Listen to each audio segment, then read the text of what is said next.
Hello everyone. In today's video we're going to take a look at how you can get rid of shoulder pain or how you can get out of shoulder pain. So if you've ever experienced shoulder pain and it somehow disappeared before without you really knowing how it happened or why it went away, or maybe you're still experiencing shoulder pain now, then I'm sure that by the end of this video you should be able to pinpoint exactly why you had it and how you can get rid of it for the future. My name is Kasper, and today I'll be joining you through the Movement Sage channel, where we seek wisdom, master our bodies, and ascend to new heights. And today we're going to be taking a look at the shoulder joint. Now, if you have had shoulder pain before, it's going to be present somewhere around the shoulder joint. But as you heard before, oftentimes the pain actually stems from other areas around the body. So to start from the beginning, we must look at the connections to the shoulder joint. This way we get a basic understanding of our anatomy, and it's going to make it easier to identify and pinpoint exactly where our limitations or pain may be coming from. After the identification, we can start strengthening the areas that are limited. Looking at the anatomy of the shoulder, most people will think that the movement happens from the humerus, which is the upper arm bone. But if we look further, this is actually connected to our scapula, which is our shoulder blade. And this connection, or the end of the upper arm, connects into the scapula or the glenohumeral joint. Getting this understanding, we realize that any movement that happens from our upper arm is going to be limited by our ability to move our scapula. But we don't just stop there, because there's also a third bone involved in the movement of the shoulder. And this is going to be our collarbone here, so our clavicle. Now, if you have any limitations in moving your clavicle or your scapula, you'll also find that you will be limited in your movements of your humerus or your upper arm. Now, what do I mean by limitations? This means that you have muscle or connective tissues or any tissue tightness in the tissues that are involved in moving any of these bones. Knowing this, we get closer to understanding exactly what tissue is actually causing the limitations. Because now we understand that these tissues are what's going to move our bones around. Now, muscles have a bunch of different insertions, which I'm not going to be able to name here on this video because that's going to take too long. But understanding this, that there are these insertions, we can realize that there must be some insertions here that are connected further up, and our scapula must be connected to something else. And if we can understand what movement pattern is limited, then we start to get closer to understanding exactly what tissue is actually causing the trouble. So let's go through the different movement patterns. And let's start at the root of the system, which is going to be the scapula. Now, the scapula is able to perform 6 different movements. The first one being elevation, where you bring your arms up towards your shoulders. Then we've got depression, where you bring the shoulders down, shoulder blades down. Then we have retraction, where you pull them back together and really squeeze them like this. And then we have protraction, where you push them forward. Not only that, we've also got 2 more, which is upwards rotation of the scapula, and then we've got downwards rotation. So if you perform or test out these movement patterns for yourself, you probably realize that you have 1 or more limitations in any of these movement patterns. And once you realize what movement pattern is limited, then you can start to research what the tissues or the insertions are around that joint and that specific movement pattern. So let's say we have a limitation in scapula upwards rotation. So this one. Then it's easy. We just search up what muscles are limiting scapula upwards rotation. Now that was the scapula, but let's take a look at the humerus. So the humerus, we've got abduction, which means that we're bringing the arm away from the body. Then we've got adduction, which means that we're bringing the arm towards the body. And we've also got the horizontal version of that. So we've got horizontal abduction and horizontal adduction, where we bring the arm in. Then we've got shoulder flexion.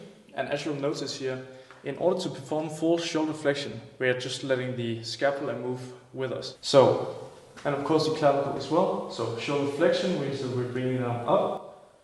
And in order to get fully up, or reach fully up to the top here, we have to elevate the shoulder blade. Because you'll find a limitation, and then you perform the rest of the movement using the shoulder blade. Now, we've of course also got shoulder extension, which means that we're bringing the arm back. And then we've got external rotation, which means that we are rotating the arm out. And then we've got internal rotation, which means that we're bringing the arm in. So if you look at it from the side, external rotation means that we bring the arm out, and then internal rotation means that we're bringing it in. And this can of course also be done with a straight arm position, like this.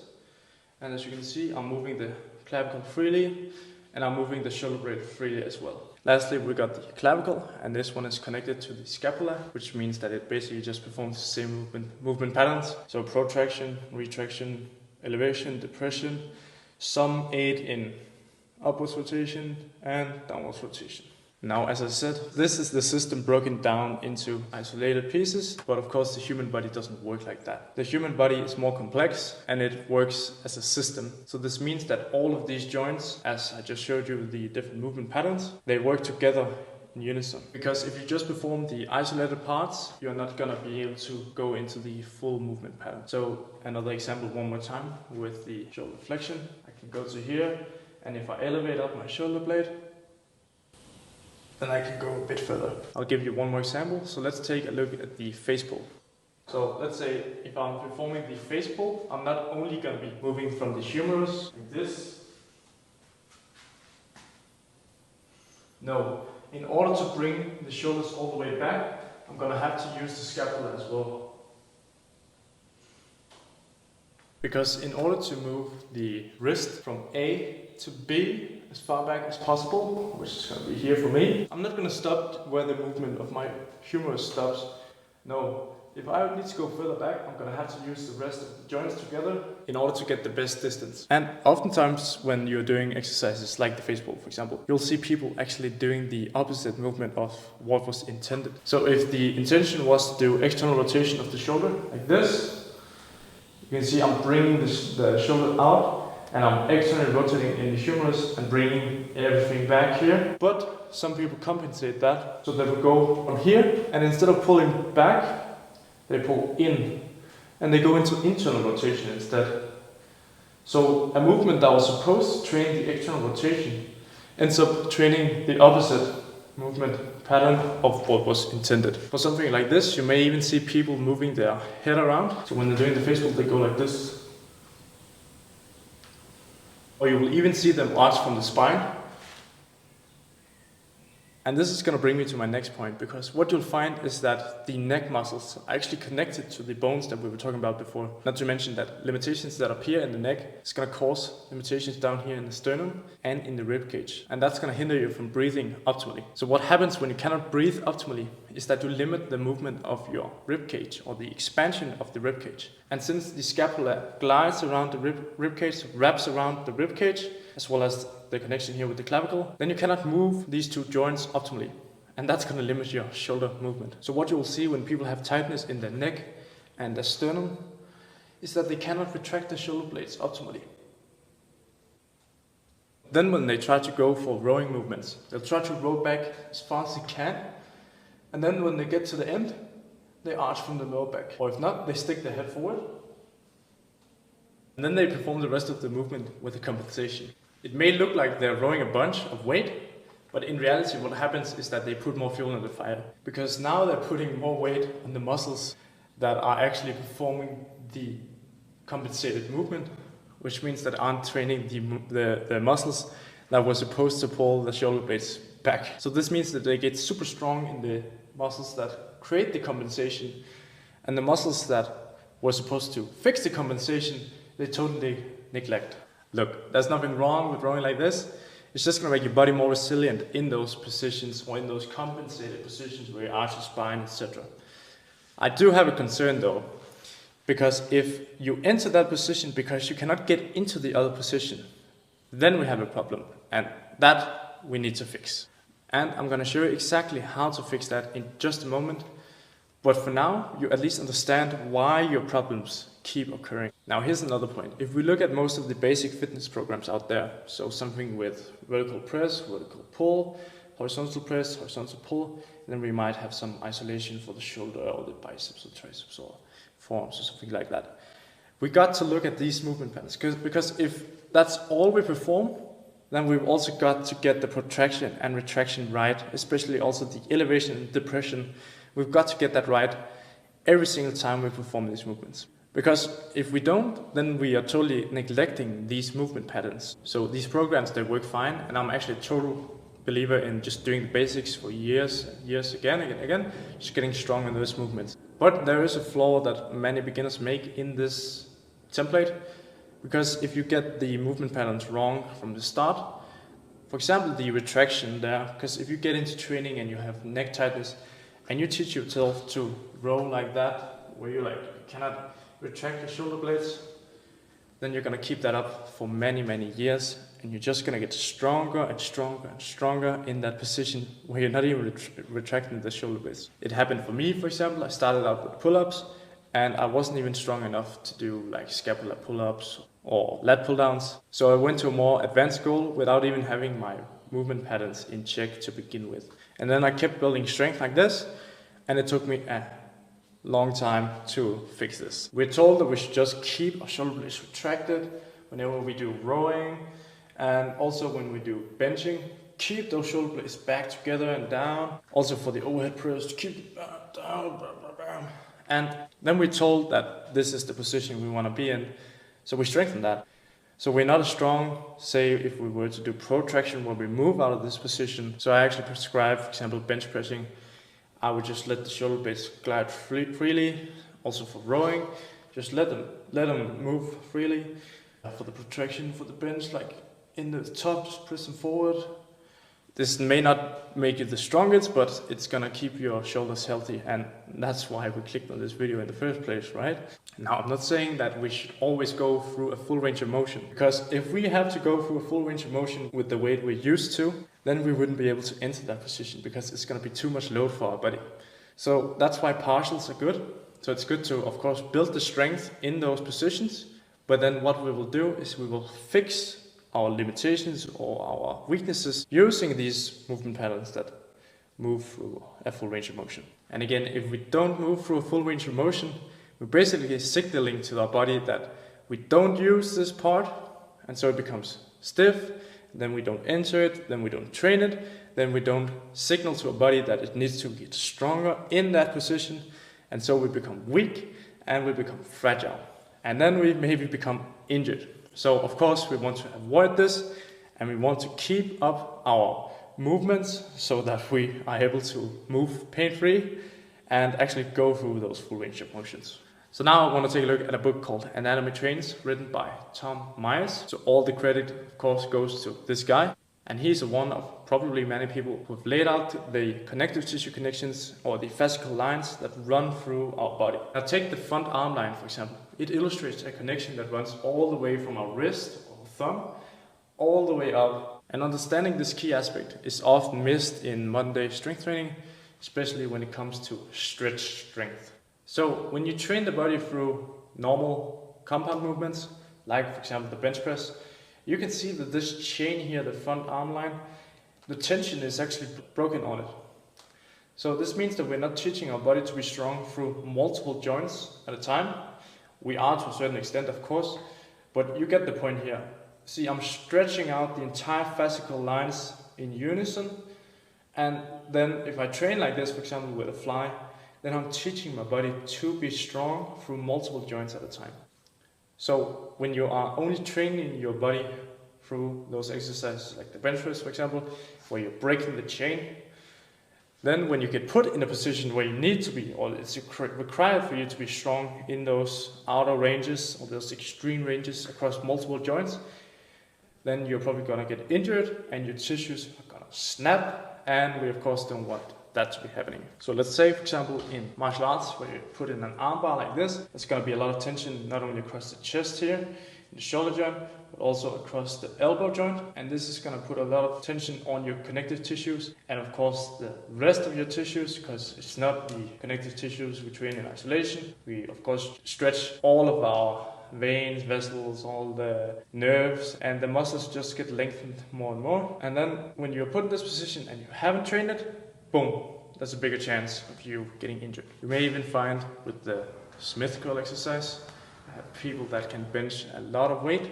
and then when they try to go for those Smith curls where they lie down and curl like this, in that outer range position, when people curl like this and really open up the chest and the biceps in the Smith curl variation, then they can barely handle any weight because they've never trained those positions before. And of course, it's not exciting to train these because it's not flashy. You cannot see your connective tissue getting stronger unless you have an MRI or something. Generally, the muscles are what you're going to be able to see, the ligaments and all these other tissues, of course. You are not going to be able to see these. This is internal strength we're talking about here, and usually people only train the external strength, things they can see. So if someone who benches a lot goes for the armbar, locks in the armbar, the pec tears. So then of course something that could have been avoided turns catastrophic. Now I'm not hating on the bench here, I'm just saying that bench press limits the range of motion, because before we even, of course it's a bent arm position as well, and then once we get to here, boom, the bar hits our chest. Well, we could in reality have moved even further back. This means that you're breaking away tension front arm lines, and then you're isolating specific parts to get stronger and stronger, and then your connective tissue cannot hold up. You'll find the same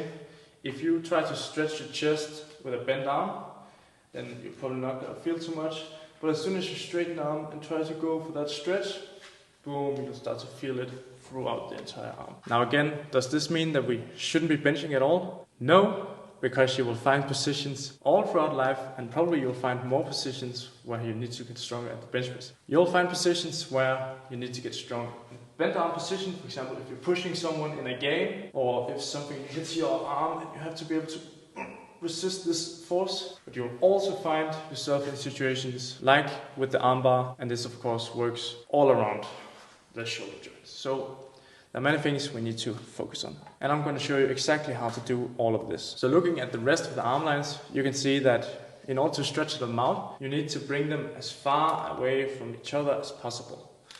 And this also is true for the back arm line, where we bring the arm across like this, for example. And these lines don't illustrate all the muscles, but it's just a good overview to get some better understanding of how these concepts work. But another point here is, what is going to be worth to go into these positions if we can only get there with the help of gravity or some external object to assist us?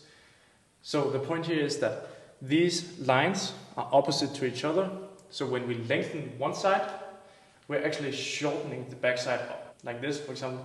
Here I'm tightening the back side, the muscles on my back, in order to bring my arm back. And I also need to be strong to be able to get into the long range position, so that I'm not just forced into it. And this principle you have to be aware of when you are performing these exercises. So for example, we could do some flies where we really stretch out the front lines here, and then we would of course, we could pair that with some rear delt flies where we train the back side to bring our arms back again.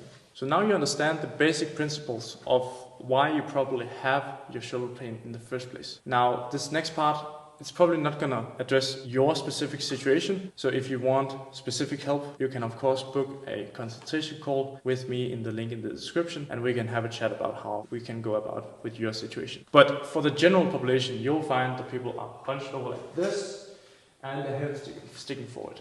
So of course what we need to do is lengthen front side, lengthen all of this, so the neck, the chest, shoulders, everything that connects to the clavicle, anything that connects to the humerus. And of course we've also got the back side, so anything that connects to the scapula on the back. So we just counteract this hunch by lengthening in front, and then we of course shorten the back side. So that's pretty much what we do. Not to mention that a lot of people, they train a bunch of their movements with internal rotation in the shoulder, so they're going to be super strong in that position. So we of course need to balance that out with some external rotation strength. Especially when you lock out your pull-ups, for example, you'll see a lot of people, they go into internal rotation in the top instead of keeping that external rotation and that depression. And this can also be true for horizontal movements, where they go like this. You kind of lift up the shoulders, and they go into internal rotation. Probably better to see it from the front, easier to see it here. Instead of going to external rotation, really opening up. And of course not arching too much from the lower back. This is natural, but we want to train the movement here. We don't want the movement happening anywhere else. Especially not for the neck. And yeah, I was pointing to the lower back, but you probably can see that. So let's begin to address all the movement patterns. But of course, first we got to take into consideration the neck tightness and the breathing limitations or the expansion of the rib cage. Alright, so now let's begin releasing all of the movement patterns and strengthening them. So before we can begin, we must not forget that we have to release the neck tightness and we have to be able to expand our rib cage. And to do this, we're gonna need a lacrosse ball and a broomstick.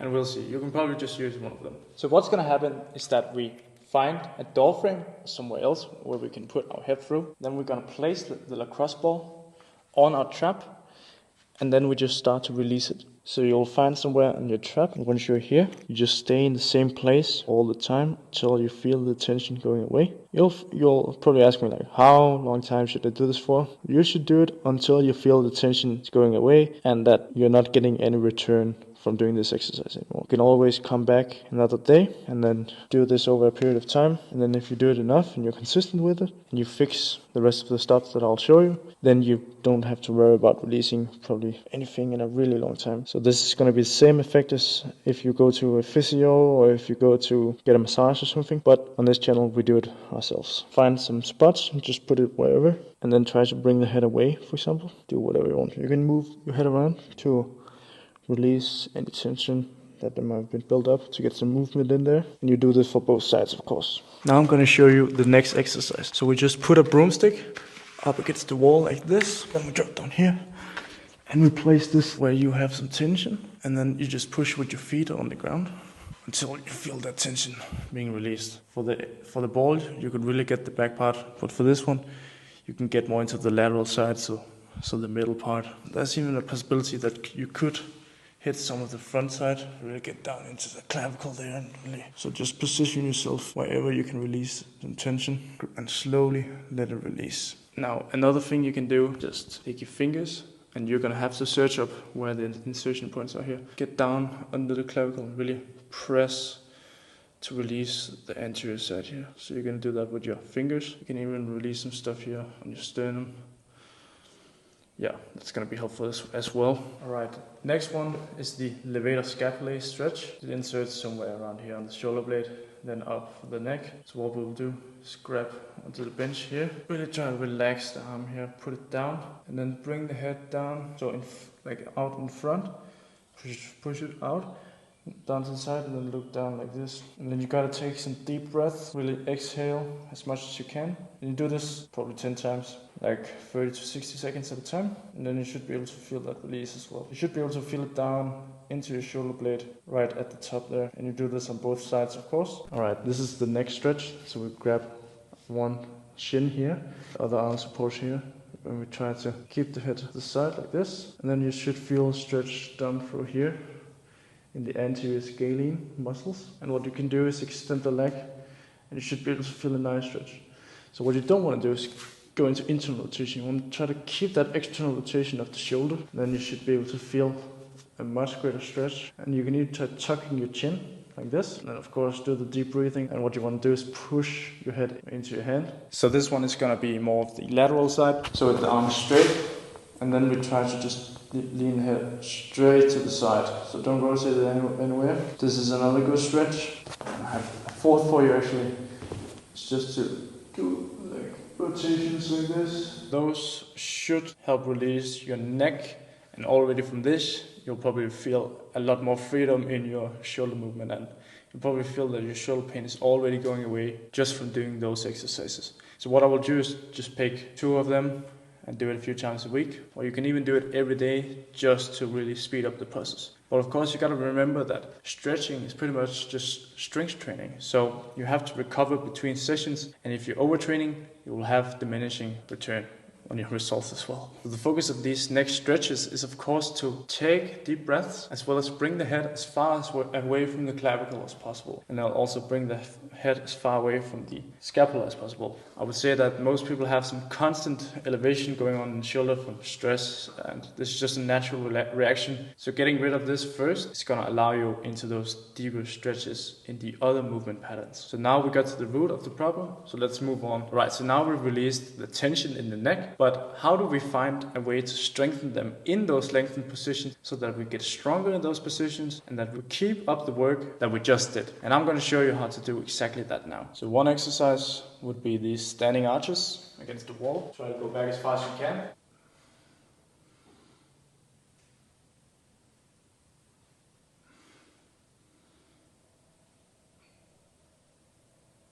That's one exercise to bring your clavicle further away from your head. Another one for that would be just taking a band, put it around your head. Get into the stretch position, we'll start strengthening from here. And if you were to do that from the back side, it looks stupid, but this is the way to train the lengthen position. You can even use a neck flex where you just clip the ends in, and then you can put the line of tension wherever you want. So, for example, if we were to train stretch position here, we will have the line of tension coming from down there. And then if we were to train the front side, we will have the line of tension come, pull us. We could also pull it back, but anyway that works. Should probably go down diagonally a bit, because that's where we want the stretch to be. The neck flex works well, but you can also just use the bands. Now for this next exercise, we're gonna be doing heavy pulls off the floor, or just rack pulls or something like that. And as you can see here, if I have the bar in front of me, I'll have internal rotation in my shoulder. So if I use a trap bar and have it out here, it's going to be easier to depress my shoulders and keep them in that neutral position, the position that we're trying to reach. So we will relax and just let the bar stretch us. And of course for this we want to keep our head neutral, because then it's going to stretch the surrounding neck muscles in that neutral position, actually getting stronger at holding up our body in that position we're trying to reach. And of course you can deadlift however you want, as long as you end up in that position where you stretch the neck in a really solid position. And of course you would just load that up with a bunch of weight. You will have to start slow, start small, and as you get stronger you can upkeep that position that we're trying to reach with the neutral neck position, so that our head is not sticking forward and that we're getting a lot of tension here in the front side. We want to stretch the levator scapulae, all the surrounding neck muscles, SCM, scalenes, all the muscles. So for the last exercise here, to get that lateral stretch action, we can just take like a weight or something, lean to the side here, and now there's tension on the bottom portion, and we can even bring the arm up onto our head and help with the stretch position. So like this, and that should give you a nice neck fix. So now when you try this exercise, you'll probably already feel your shoulder pain be gone now, but let's move on to actually fixing the shoulder itself. So the first one is going to be the horizontal abduction, so the stretch here all the way through. Okay, a quick change of scenery here. Now I'm out in my backyard. But before we fix any shoulder horizontal abduction pain, or before we can get into the stretch position of the long range position here, we will want to build up from the short range position. So what we'll do is take a band, then we'll bring it around the body, and then we can start pumping in blood into the chest, like this. Get the blood flowing. Another variation you could use is anchor the band around something at chest height, like this here, then step inside. Okay, this is gonna be the horizontal abduction release. We will put the shoulder against the wall, and it has to be in contact with the wall all the time.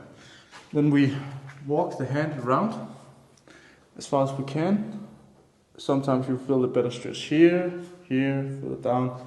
It depends on where you are the most stiff. What we'll do from there is we will depress the shoulder blade down and externally rotate the arm. So we don't want to lift the shoulder up. We want to keep a depression and then kind of bring the shoulder back down like this. Okay? You don't want the head sticking out. You want to keep it back. And then from here, externally rotate and depress. And then from there you can rotate out until you feel that stretch. And once you feel you found the end range, you can press into the wall and start doing contraction. And from there you're training the end range position, because now you're putting force or pressure into the wall and you're strengthening in this position. So you want to alternate between pressing into the wall and trying to lift your arm back. And depending on where you'll feel the stretch, you can either go totally horizontally or you can go up or further down. Now to progress the stretch on the chest, you will take some dumbbells and you will lie on a bench, and then you will go through the exact same positions we just went through. So the Y, the T and the A, and you will strengthen these, and you will start out slow, start very light, 1 to 2 kilograms or 3 kilograms, and then you can progress the tension over time. And for this one you want to make sure that you keep that depression and the external rotation as well as you don't stick your head out too much to take away the tension. You want to keep the tension on the neck and on the chest and the shoulders and the biceps. So now to shorten the posterior side here on the back, we will want to lay down on the ground and just do this with body weight to begin with. And you want to keep the same cues here. So the depression and the external rotation of the shoulders here. So we lie in the T or Y position or A. Don't elevate your shoulders, bring them back. And then from there, lift like this. And you perform these lift-offs. And you can rest the head on the ground.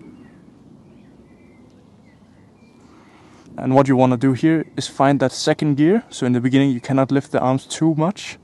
But then if you keep the isometric contraction, eventually you'll feel that you're able to lift your arms higher up. You'll find a second gear where you can lift them higher up like this. And then you progress this range of motion over time. So you will start on an elevation or something like this. And then you can go higher up. Just take some yoga blocks, some plates. And you can even add small dumbbells. Very light. Just make sure that you can get into the end range position there. Let's move on to fixing the horizontal shoulder adduction. Alright, so now let's move on to fixing the posterior side. And again, we want to pump with the blood flow, with the short range of motion first. And we can do just basic rows. So anchor the band once again. And then just perform rows. Like this. Get the blood flowing. So the first stretch, we lie down on the ground. Take one arm over like this. Then you want to protract the shoulder as much as possible. And keep the depression as well. Roll over. And then you want to meet your biceps in your neck. From here, you will obviously want to breathe. So then from here we perform contractions. Pushing the arm down into the ground. And then relaxing. And then we can bring the arm towards our neck, trying to lift it up using our chest muscles, shortening them. Yeah, and those are basically the ways to strengthen the lengthened position here at a low intensity, depending on how hard you press into the ground, of course. And you can bring the leg up to get here on the outside to get into an even deeper position. Once you feel comfortable and ready, you can move on to the strengthening variation with the dumbbell here, the power raise. Just wrap the leg around the bench and then start performing these reps here. Don't want to go into too much elevation.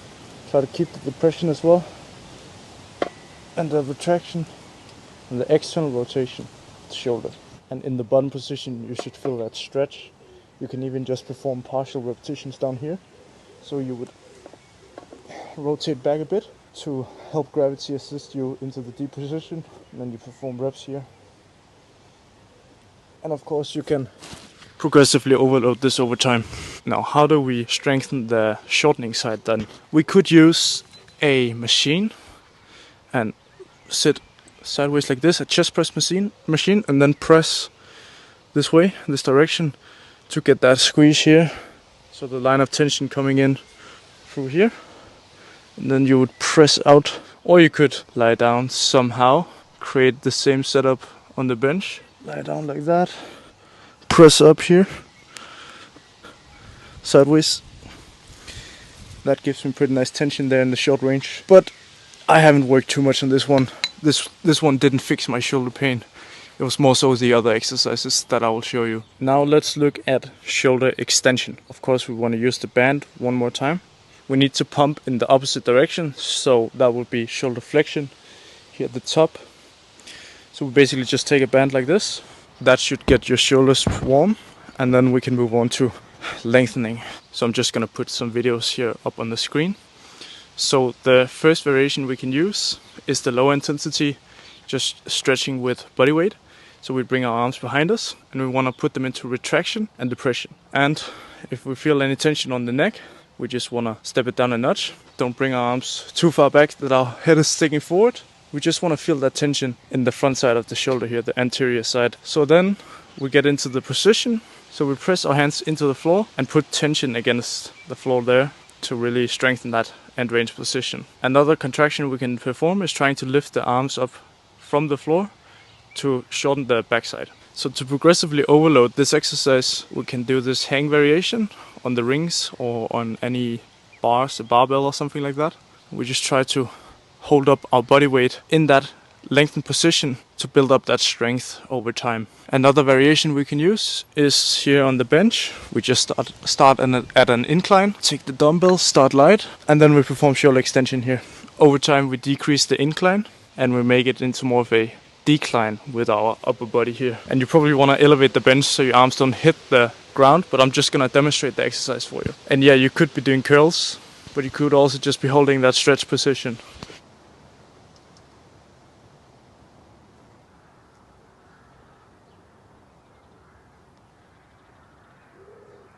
Now I think you can guess what the next step from here is, and that is to, of course, strengthen the shortening side. So that would pretty much just be the opposite movement, and we can take a stick.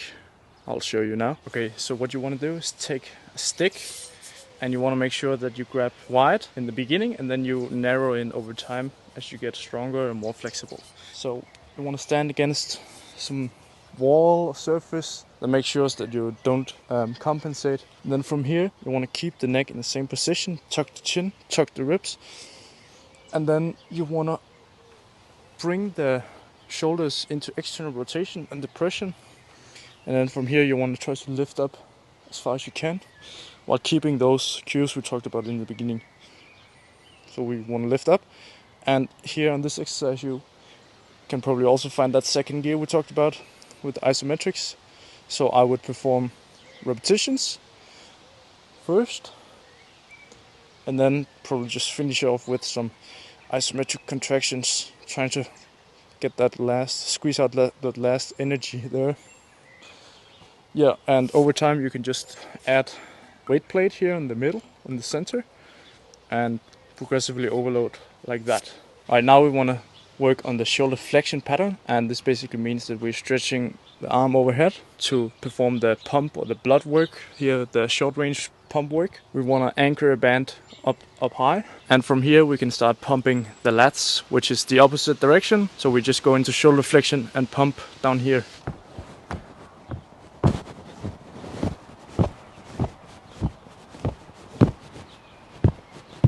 And once we feel warmed up, we can move on to the stretching. First stretch is just using body weight or gravity assisted here.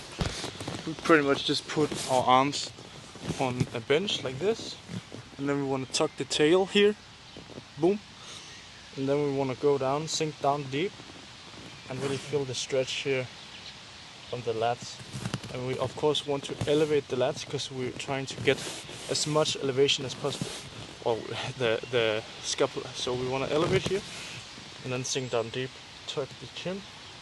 And from here the contractions are, we try to press into the bench and we try to lift up the arms from the bench. So lift them up and press down.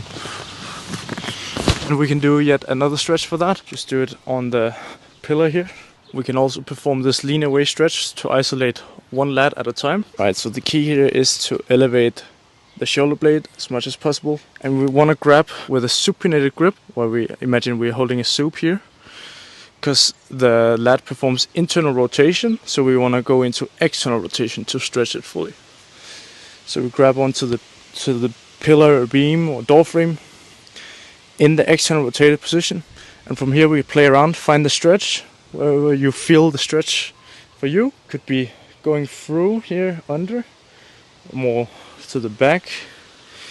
You could also just stretch like this, anywhere works really. So then we perform contractions. We try to bring the arm down, and then we sink into it and elevate the shoulder to relax. And you want to exhale here. And another cue we want to remember is that we want to tuck the tail in order to lengthen the lats fully, because they insert down here.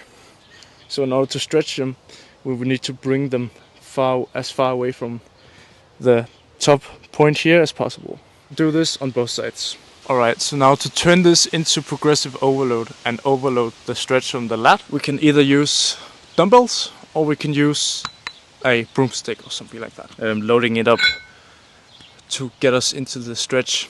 So from here, we pretty much just want to either stretch both lats at the same time, but oftentimes you'll find that one lat is more restricted than the other, so you'll have to put more focus on one lat. But pretty much we lie down on the bench, and then for me I find that if I rotate a bit to the side and bring it over, then I can get more into that external rotation here. So you want to bring it into external rotation and you just go down wherever you feel the stretch. It could be like this, and of course you want to try to tuck the ribs, so you don't want to be flaring like this. Try to tuck the ribs down and keep the head in as much of a neutral position as you can, and then you just bring the arm back, and you can perform reps, repetitions. Probably just want to go in the end range, and then eventually you let the weight guide you further down into the stretch and try to resist the tension there, and you will probably also feel it up into your triceps. And now for the stick variation, just do the same thing with both arms at the same time.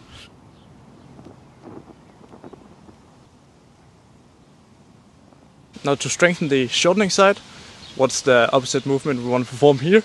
Of course, it's the shoulder flexion. This is my biggest weakness, but I'll still demonstrate for you. So you just want to get down here on all fours, and you could also lie on the bench and do it with both arms at the same time. Then you go like this with body weight to begin with.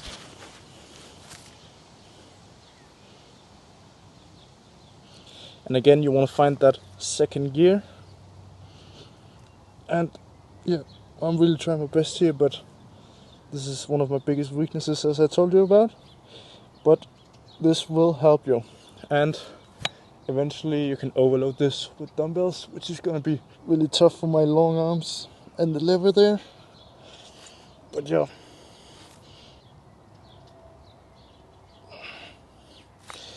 Down. So for the shoulder abduction, it's kind of the same movement pattern as the shoulder flexion. We just do the same stretch in that outer position as we talked about here on the bench. So we can stretch this direction, and we can stretch more that direction. For the rotation of the shoulder, let's look at external rotation to begin with. Now, external rotation is more complex because it can happen at various different angles. But for the pump work, for the short range work, we can either tie a band around horizontally here, so like this, and this would probably be pretty light. Then we want to stab our elbow into the side here, and then we perform this pump work here, the short range work. Boom. Yeah. Rotating out into the short range. And we could also do that for the face pulls. Then once you got the blood flowing, we can start performing long range external rotation. Now for the long range work, for the external rotations, we can do that on the bench, or we can also do it on the ground. Just want to stab your shoulders into the bench.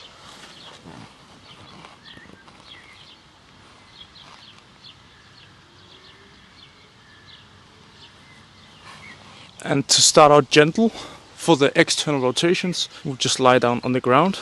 And we can start with a dumbbell. Just try to hold this position here. Support with your other arm if this is uncomfortable. You could do it on both sides at the same time. Get into that stretch position. Try to resist the dumbbell from going down. You can even try to bring the arm actively further down. This is my max here. But yeah, you really want to take deep breaths here and exhale.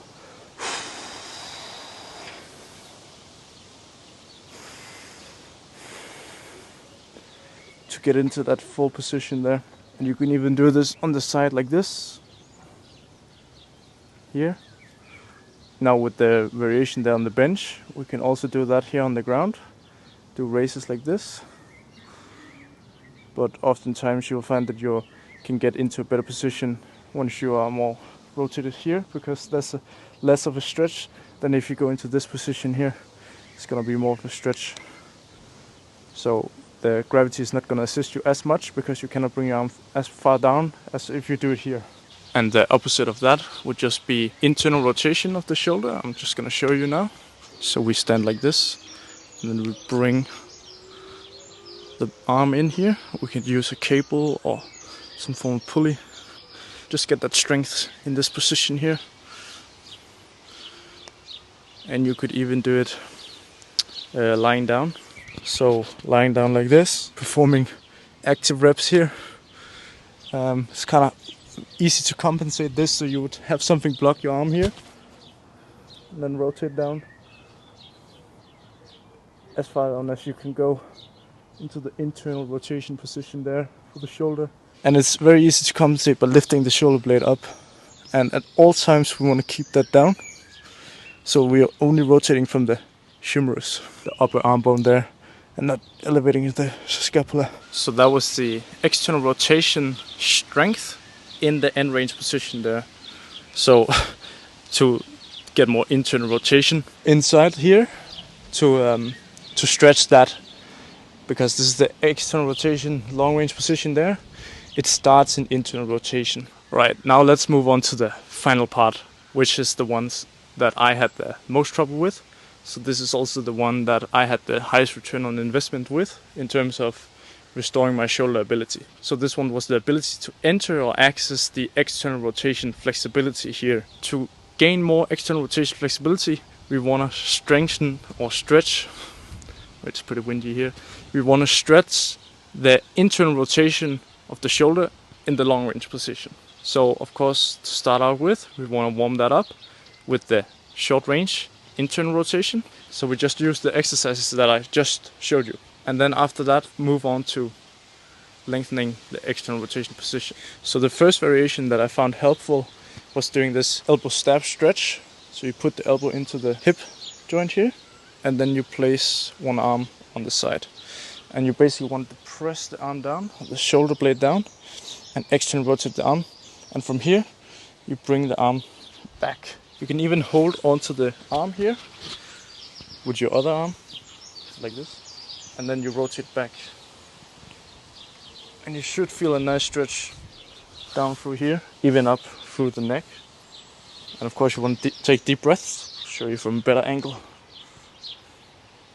Here. And what we can do for the contractions is to try to rotate the arm in, like that.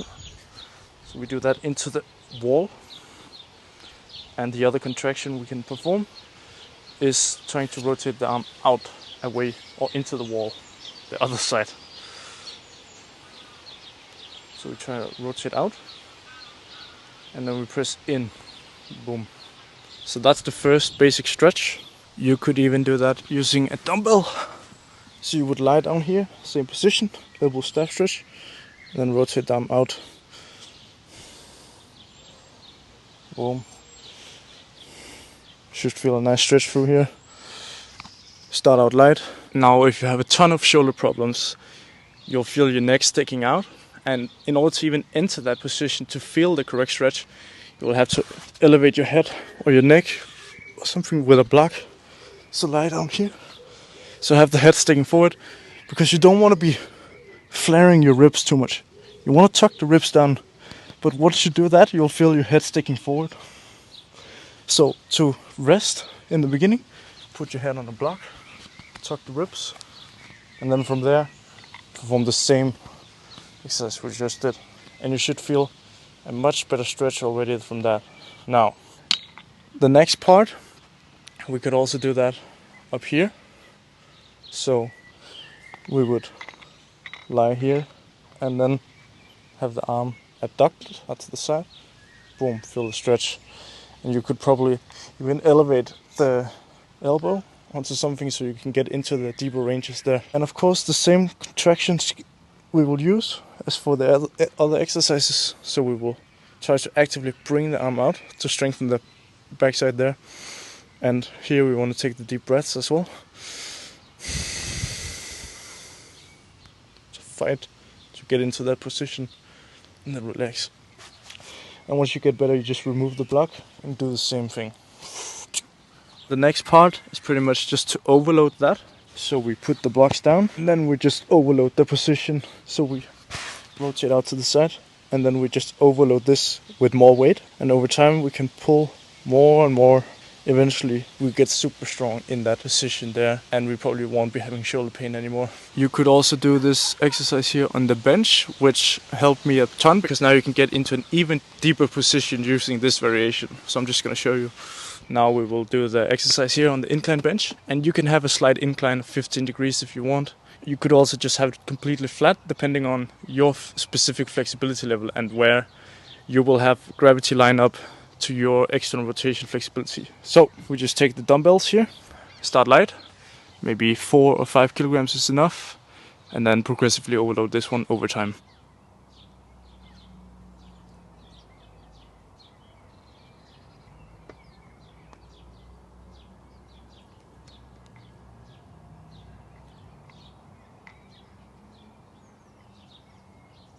Right, and you could do the reps, and then you could finish off with the isometric holds there in the bottom position.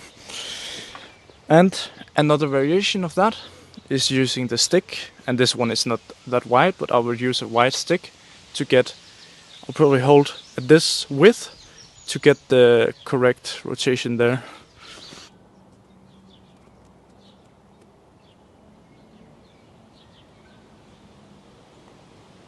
Again, with the lat stretch, you'll feel that one arm is probably more restricted than the other, and this goes for all the stretches as well. So you'll probably feel one side going down deeper with the stick here.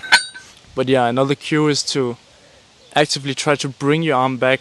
So once you're in that position, you want to try to rotate the arm back and actually try to bring the dumbbell back. And of course you want to tuck the ribs. And again, you can use the block on your head if this is a huge problem for you.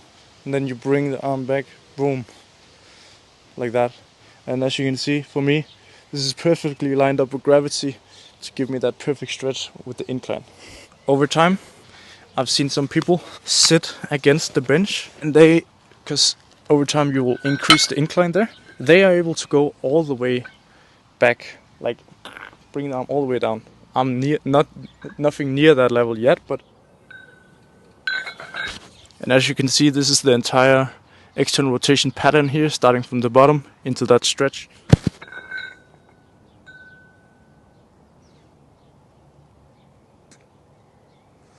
Yeah, I've got some work to do, and you probably do as well. Now, how do we strengthen the posterior side or the shortening side? Well, we could just do this variation here, and just like with the shoulder flexion short range stuff there for the lats, go up like that, boom, in the short range position there. Find that second gear, squeeze, perform the reps, and then finish off with the isometric contraction. Try to show you from a better angle. Down here, boom, up, boom. And of course, another cue here is, in order to get into that external rotation position, you have to have the shoulder blade and the clavicle follow along. So you of course want to open up a bit, but don't arch from the back. Open up here from the upper part of the spine there, the thoracic part or the middle part. So yeah, boom, like that. So that's one way of doing it. Another way is laying on the side here, the elbow stab position. Have a yoga block in between the elbow and the side, and then you rotate out like this. And you could be lying here for the long range, but for the short range you kind of want to be over here, getting that out of position there. Oh, that's a nice feeling there. You should try it yourself. And of course, keep the head in a neutral position. Alright, amigos, I really hope that you enjoyed this video and you found it useful. These were the same exercises that fixed my shoulder pain. And actually I have one more for you. Another thing to consider when fixing your shoulder pain is the flexibility of your thoracic spine, your ability to open up here. And to fix that, you pretty much just take a pretty heavy dumbbell, probably between 8 and 15 kilograms, depending on your level.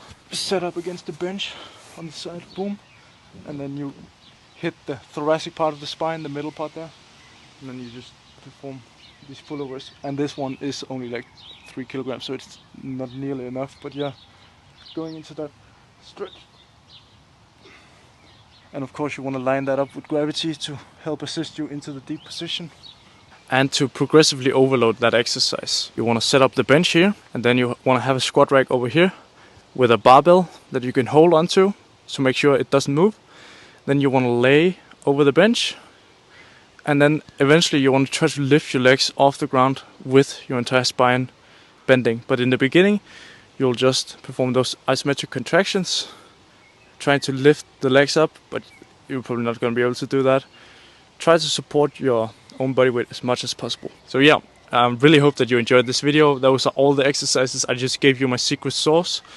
But if you still struggle with putting together a system for you, specifically to your level, I can help assess your body, see where you have the limitations or the weaknesses, and then I can put together a program specifically to your needs to help you fix your shoulder pain. So if you're interested in that, just check the link down below and I will hop on a call with you and we can discuss how we can fix your problems. Anyways, leave your suggestions for future videos down below, and make sure to like and share this with people if you found this helpful and if you think that more people should see this video. So see you in the next video.